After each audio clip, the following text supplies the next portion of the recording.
नमस्कार विद्यार्थी मित्रो, आज आपण या व्हिडिओमध्ये वाक्य संश्लेषण आणि वाक्य संश्लेषणामध्ये केवल वाक्य, मिश्र वाक्य आणि संयुक्त वाक्य हे अभ्यासणार आहोत। त्याचबरोबर केवल वाक्याचं रूपांतर, मिश्र वाक्य कसं करायचं, त्यानंतर संयुक्त वाक्य कसं करायचं हे आपण या व्हिडिओमध्ये अभ्यासणार आहोत।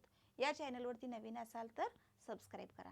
बघा, वाक्य संश्लेषण हा प्रश्न आपल्याला स्पर्धा परीक्षेमध्ये हमखास आपल्याला दिसतो। मग ह्याच्यामध्ये काय होतं आपल्याला, तर केवल वाक्य, मिश्र वाक्य आणि संयुक्त वाक्य या तिन्हीचा आपला गोंधळ होऊन जातो। आणि यासाठी या व्हिडिओमध्ये आपल्याला सोप्यात सोप्या भाषेमध्ये त्या ठिकाणी हे प्रकार सांगितलेले आहेत। बघा, पहिला आहे केवल वाक्य। केवल वाक्याची व्याख्या काय आहे बघा, ज्या वाक्यात एकच उद्देश, एकच विधेय असतं त्या वाक्याला आपण केवल वाक्य असं म्हणतो। आता उद्देश आणि विधेय हे शब्द या ठिकाणी आलेले आहेत। मग उद्देश आणि विधेय हे शब्द आपल्याला कळले पाहिजेत, त्या शब्दाचे अर्थ कळले पाहिजेत। मग उद्देश आणि विधेय म्हणजे काय बघा, तर रमेश खेळतो हे एक वाक्य आहे। आता या वाक्यामध्ये कोणाविषयी बोललेला आहे, तर रमेश विषयी, म्हणून रमेश हा काय आहे या वाक्याचा उद्देश आहे। आणि राहिलेला आहे तो विधेय, म्हणजे ज्याच्याविषयी बोललं जातं त्याला आपण उद्देश म्हणतो आणि राहिलेलं वाक्य असतं ते आपण काय सांगितलेलं असतं त्याला आपण विधेय असं म्हणतो। आता बघा, अजून एक उदाहरण सांगते। पांढरे कपडे घालून रमेश रोज सकाळी क्रिकेट खेळतो। आता हे वाक्य आहे, या वाक्यामध्ये आपल्याला काय करायचं आहे, तर उद्देश आणि विधेय ओळखायचं आहे। आता उद्देश कोणाविषयी सांगितलेला आहे, रमेश विषयी, म्हणजे रमेश हे काय आहे त्याच्यामध्ये उद्देश आहे आणि खेळतो हे विधेय। मग याच्यामध्ये आपल्याला काय सांगितले, तर पांढरे कपडे घालून ह्या झाला उद्देश विस्तार आणि रोज सकाळी क्रिकेट हे विधेय विस्तार। हे आपल्या लक्षात आलं पाहिजे, म्हणजे तुम्हाला बऱ्याच वेळेला परीक्षेमध्ये सुद्धा उद्देश विस्तार आणि विधेय विस्तार विचारला जातो, हे तुम्हाला उपयोगी पडेल। बघा, पहिला प्रकार आहे तो म्हणजे केवल वाक्य। हा बघितलेला आहे आपण की ज्याच्यामध्ये एकच उद्देश आणि एकच विधेय असतं त्याला आपण काय म्हणतो, केवल वाक्य असं म्हणतो। आता उदाहरण बघा, पाऊस रात्रभर पडला हे वाक्य आहे। आता या वाक्यामध्ये आपल्याला काय दिसतं, तर पाऊस हे काय आहे त्याच्यामध्ये, तर उद्देश आहे आणि राहिलेलं वाक्य रात्रभर पडला हे काय आहे, विधेय आहे।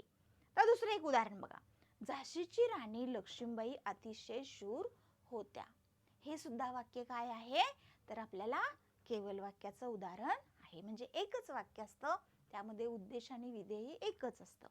पुढे बघा, दुसरा प्रकार आहे तो म्हणजे मिश्र वाक्य।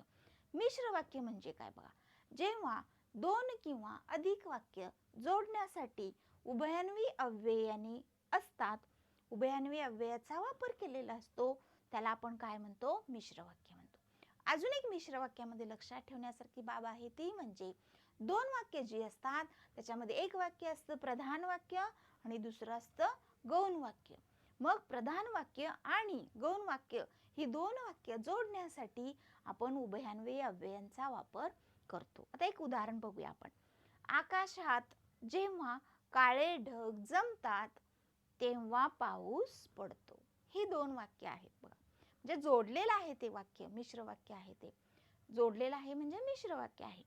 तर आकाशात जेव्हा काळे ढग जमतात तेव्हा पाऊस पडतो, यामध्ये प्रधान वाक्य कोणतं आहे, तर पाऊस पडतो। कधी, आकाशात काळे ढग जमतात तेव्हा पाऊस पडतो, म्हणजे ते गौण आहे। जे प्रधान वाक्य आणि गौण वाक्य जोडण्यासाठी उभयान्वयी अव्ययाचा वापर केला जातो। तिसरा प्रकार आहे तो म्हणजे संयुक्त वाक्य। आता संयुक्त वाक्यामध्ये काय महत्त्वाचं आहे बघा, तर संयुक्त वाक्यामध्ये आपल्याला काय असतं, तर दोन किंवा अधिक केवल वाक्य दिलेली असतात, दोन किंवा अधिक केवल वाक्य दिलेली असतात।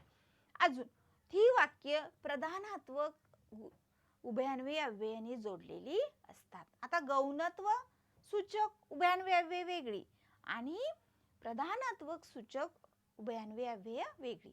मग गौणत्व सूचक कुठे वापरली जातात, तर मिश्र वाक्यामध्ये वापरले जातात गौणत्व सूचक, आणि प्रधानात्मक सूचक कुठे वापरले जातात, तर संयुक्त वाक्यामध्ये प्रधानात्मक सूचक उभयान्वयी अव्ययांचा वापर केला जातो. उदाहरण बघूया आपण म्हणजे तुमच्या लक्षात. विजा चमकू लागल्या पूर्णविराम, पहिलं वाक्य झालं. दुसरं, पावसाला सुरुवात झाली.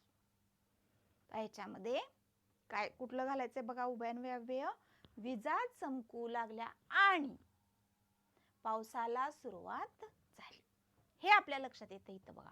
तर दुसरं एक उदाहरण बघा. आजी नोकरीतून निवृत्त झाली, तिला सवड मिळाली. ही दोन वाक्य आहेत.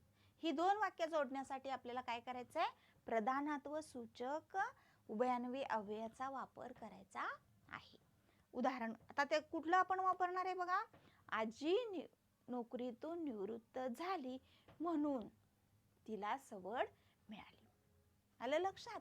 हे तिन्ही प्रकार आपल्याला इथं लक्षात येतात.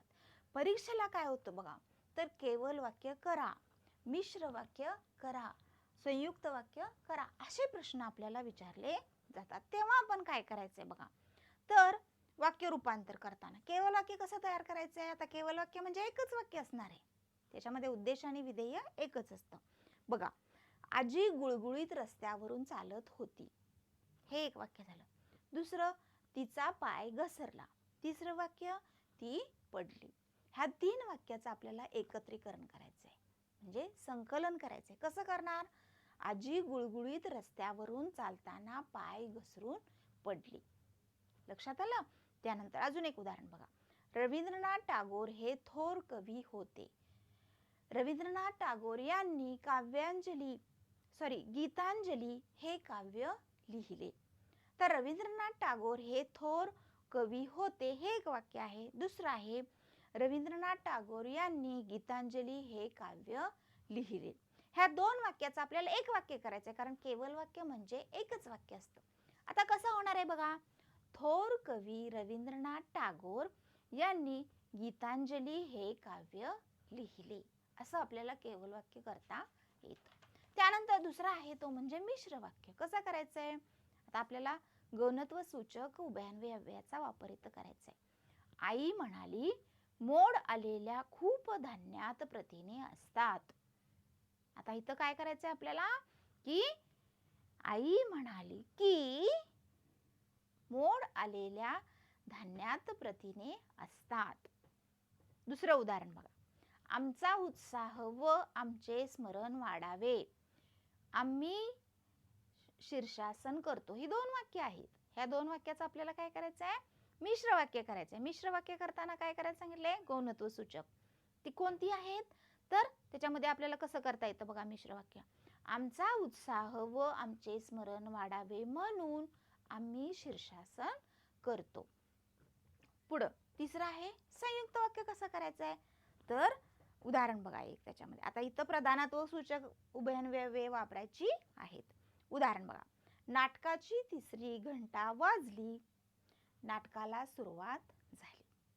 काय येणार आहे इथं, नाटकाची तिसरी घंटा वाजली आणि नाटकाला सुरुवात झाली. आणि या उभयान्वयी अव्ययानं या ठिकाणी प्रधानात्व सूचक त्या ठिकाणी वापरलेलं आहे.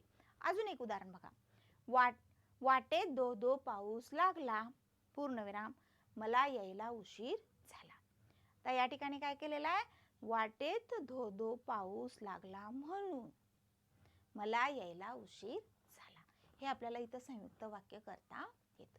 परीक्षेला तुम्हाला वाक्य संश्लेषण, वाक्य म्हणजेच वाक्य संकलन हे विचारलं जातं. त्यासाठी आपल्याला हे केवळ वाक्य, मिश्र वाक्य, संयुक्त वाक्य, त्याचबरोबर उद्देश विस्तार असेल, विधेय विस्तार असेल, याची माहिती तुम्हाला या व्हिडिओमधून चांगल्या पद्धतीने समजावून सांगण्याचा प्रयत्न केलेला